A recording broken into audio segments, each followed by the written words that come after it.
Bonjour et bienvenue dans ce dernier 18h chez vous de la saison. On prend l'air marin. Aujourd'hui, nous vous emmenons à La Baule. La Baule Escoublac, de son nom complet, s'étend sur 22 km². C'est une ville qui compte toute l'année 15 456 habitants, mais l'été, ils peuvent être jusqu'à 150 000. Particularité à La Baule, les 2/3 des habitations sont des résidences secondaires. Les habitants s'appellent des Baulois et leur maire, c'est Yves Mettereau, des Républicains.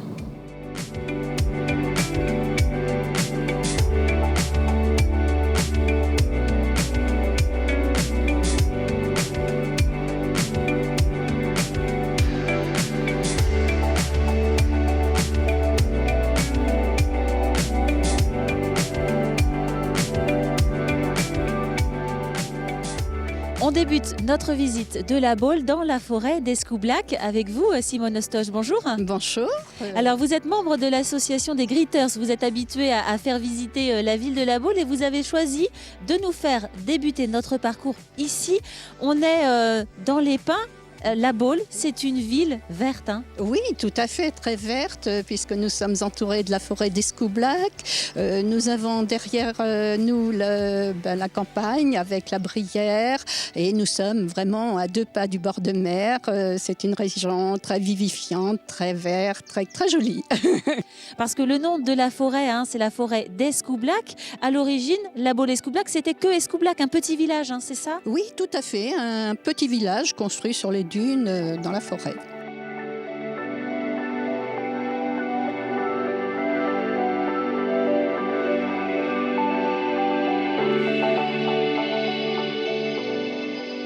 On est arrivé dans le quartier de La Baule-les-Pins. On a tout autour de nous de sublimes villas. C'est ça aussi La Baule. Derrière le remblai avec les immeubles, il y a toutes ces pépites cachées là.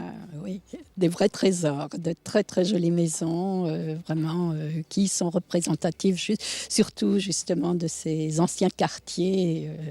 Des années folles, des belles années, avec de toutes sortes de villas, divers types, diverses régions, et de quoi tomber amoureux. On le voit au volet fermé, il y a beaucoup de personnes qui ne viennent ici que l'été. La Baule, c'est une ville qui vit en 2 temps un petit peu. Oui, mais enfin, elle est très vivante à toutes saisons de l'année. C'est vrai qu'il y a beaucoup de jolies villas, des appartements sur le bord de mer qui sont fermés hors saison. Mais c'est une ville qui vit à l'année, où il y a de quoi faire, selon tous les goûts, tout au long de l'année. Chaque saison a son charme et son plaisir.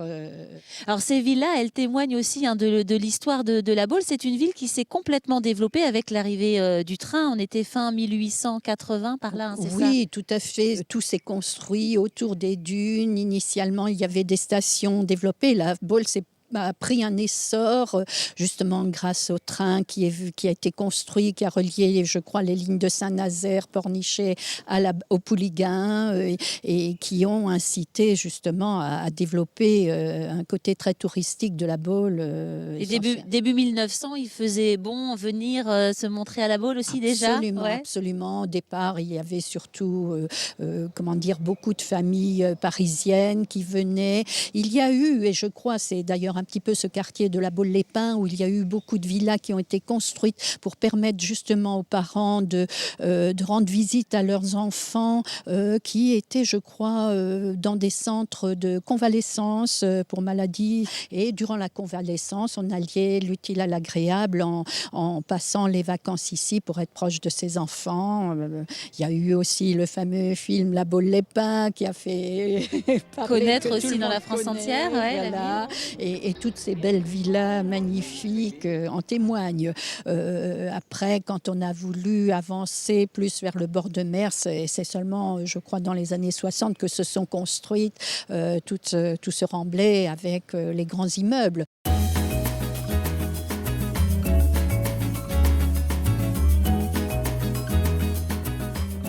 On est arrivé à présent dans les halles du marché. Tout à fait. à La Baule, il y a marché tous les jours. Hein. Oui, il y a marché tous les jours, avec des jours bien sûr qui sont plus propices, plus vivants que d'autres, tels que le samedi et le dimanche. Mercredi, c'est un peu plus calme puisque en parallèle, il y a le marché de Pornichet qui est assez important aussi. C'est un marché promenade en quelque sorte. C'est une promenade en soi. Les gens se côtoient aussi bien les Baulois que les touristes durant la période estivale, également les week-ends, parce que beaucoup de Parisiens font des week-ends prolongés à La Baule. Et on vient manger ses huîtres dans les petits bistrots. Ça, c'est une habitude de votre mari, par exemple. Entre autres, il adore. Oui, il vient faire ouvrir ses huîtres chez un marailleur ici au marché. Il va les manger au petit bistrot d'en face avec son petit verre de blanc de la région. Et c'est vraiment, ça fait partie des petits plaisirs qui font le bonheur de la vie.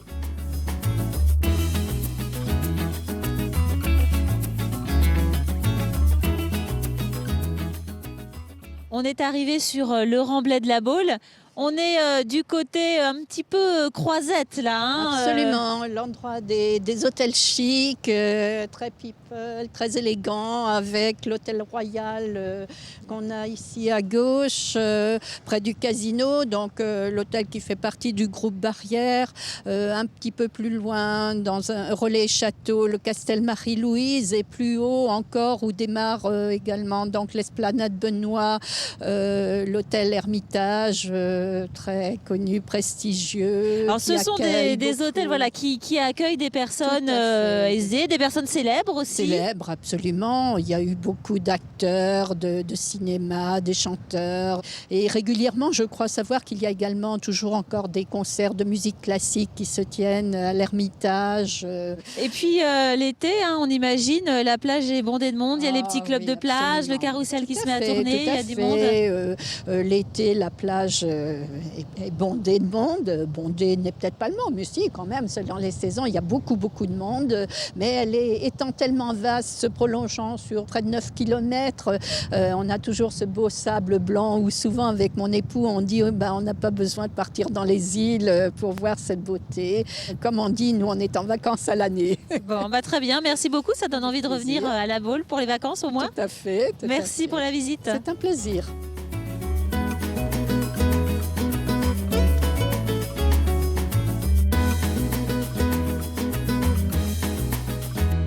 En 1950, une confiserie s'installe à La Baule. C'est la confiserie Manuel. Elle est située juste derrière moi. Elle fabrique des bonbons et des niniches notamment.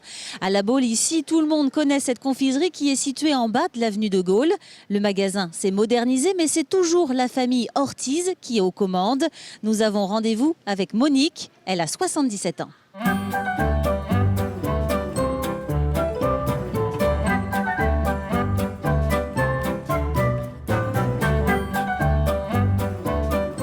Bonjour Monique Ortiz. Bonjour. On est là dans la confiserie Manuel. Je disais tout à l'heure, c'est un incontournable à La Baule. Le magasin, il a toute une histoire. Hein. Comment ça a commencé? C'est votre beau-père qui a tout lancé. Voilà, mon beau-père avait acheté le Pouliguen en 1937. Une boutique au Pouliguen. Avant la guerre. C'était vite fait pendant la guerre. On tirait le rideau, une demi-heure après, c'était fini. Et il y a eu l'occasion, à la fin de la poche, d'acheter La Baule. En 1950, on a ouvert le magasin de La Baule. Dans ces locaux, ça restait les mêmes. En gardant le Pouliguen. C'était la maison Sigrand qui était là. Ça vendait des costumes et tout à Saint-Nazaire. Et puis après, ça s'est agrandi petit à petit. On achetait, on ne faisait pas tout d'un coup. On achetait par petits morceaux dans le temps. Donc une maison, 2 maisons, 3 maisons. Et c'est devenu quelque chose de merveilleux parce que maintenant, pour les clients, le site est agréable. Il pleut, ils viennent chez nous, ils regardent la mer, il fait beau, on ouvre tout, on peut pas, ça fait propre, encore plus, on voit la fabrication. Pour moi, c'est un très beau magasin. Alors la fabrication, justement, qu'est-ce qu'on fabrique aujourd'hui? Est-ce que ça a changé de ce qu'on fabriquait au départ? Rien du tout, les niniches toujours, qui avaient été créées par mon beau-père, mais malheureusement...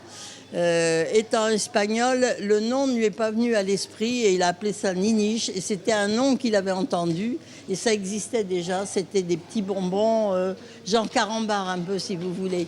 Il a eu l'idée de mettre un bâton en hêtre qui ne donne pas de goût Et puis, malheureusement, de prendre ce nom qui l'amusait. Mais c'est un nom générique. On a eu des ennuis au début avec... C'est pas déposé, donc d'autres peuvent... Non. On ne peut pas le déposer. C'est comme quand vous avez un nom qui existe, on dit que c'est un générique.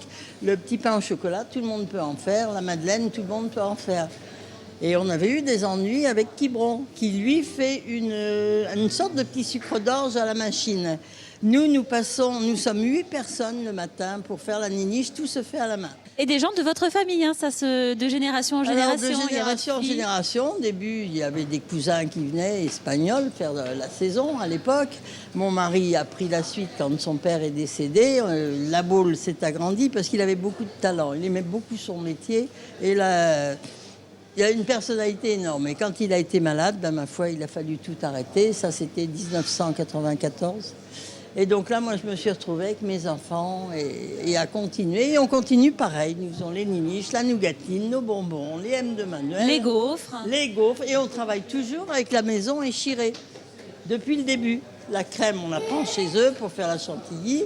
Enfin voilà, on a continué, tout simplement. Et donc pour la petite histoire, ça s'appelle Manuel parce que c'était le prénom. Le prénom de mon beau-père. Voilà. Très bien. Eh ben, merci beaucoup. Vivre à La Baule, qu'en pensent les habitants? Écoutez-les. Ça fait 8 ans que j'habite La Baule, donc j'y suis bien parce qu'il y a à la fois la tranquillité et en même temps l'animation, en effet. Ça, voilà, c'est vivant. Le contexte est sympa, il y a la mer et c'est vrai c'est plutôt agréable de vivre ici et même travailler, quoi. C'est sûr que l'été, il y a trop de monde même à la limite, mais l'hiver c'est agréable.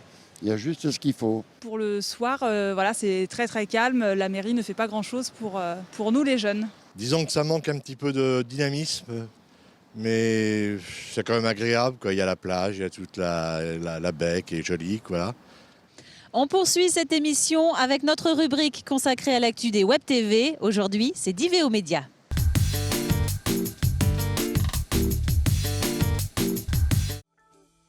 Bonjour, meubles, canapés, miroirs, bibliothèque, bibelots, outillage, rendez-vous 2 samedis par mois à Nozay pour les traditionnelles ventes aux enchères organisées par Réseau Enchères. Des objets qui pour la plupart ne sont pas issus de saisie, il s'agit de dépôts volontaires des particuliers. Alors on se trouve aujourd'hui à Nozay et nous avons une vente aux enchères, Réseau Enchères qui est une salle des ventes aux enchères ouverte à tout le monde où nous pratiquons essentiellement des ventes volontaires, donc c'est-à-dire des ventes d'objets qui sont confiés par des personnes qui en sont propriétaires pour les vendre volontairement aux enchères. Le plus souvent pour leur donner une seconde vie ou tout simplement se débarrasser de vieux mobilier, vieux bibelots divers qu'ils avaient à leur domicile. Alors ça va effectivement du mobilier comme on peut voir ici, donc des bibliothèques, des meubles, des salles à manger, canapés et ainsi de suite, jusqu'aux bibelots, décorations, tableaux, miroirs. On a également du matériel qui a du seconde vie, du bricolage, des choses comme ça. C'est vraiment extrêmement varié. S'il y a un numéro qui vous intéresse, vous me le dites, je le rappelle, je le renomme pour que garder la voix à ma collègue et les enchères vont commencer. Donc, s'il y a des numéros qui vous intéressent dans ce secteur-là, vous me le dites et on va démarrer. Oui, 85. Le 85. Personne d'autre dans la salle? Une fois, 2 fois, 3 fois, adjugé 8 € pour le lot 855 au numéro 2. Le plus souvent, ça vient de personnes qui connaissent la salle des ventes de par les communes avoisinantes ou le secteur géographique relativement rapproché. Les gens qui reviennent parce qu'une fois, ils ont acheté quelque chose qui leur a fait plaisir ou qu'ils ne recherchaient pas forcément ce jour-là. Et puis, la fois d'après, ils ont envie de changer de canapé ou autre chose.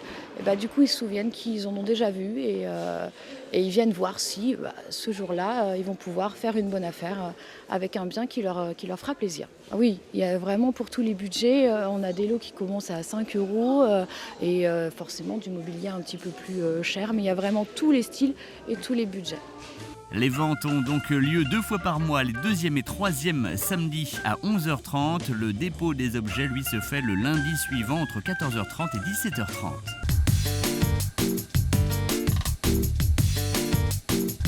On termine ce 18h chez vous avec les rendez-vous à ne pas manquer. Et si vous aimez le tennis, vous reviendrez à La Baule. La ville sportive accueille du 25 juin au 3 juillet un très grand tournoi de tennis mondial pour les enfants de 8 à 16 ans. Enfin, du côté de Clisson, je vous invite à participer aux Italiennes du 30 juin au 3 juillet, au programme de ce festival des arts de rue, du cinéma et des concerts. C'est la fin de ce 18h chez vous consacré à la ville de La Baule. Vous nous retrouvez en rediffusion cet été. Passez donc un très bel été. À bientôt sur Télé Nantes.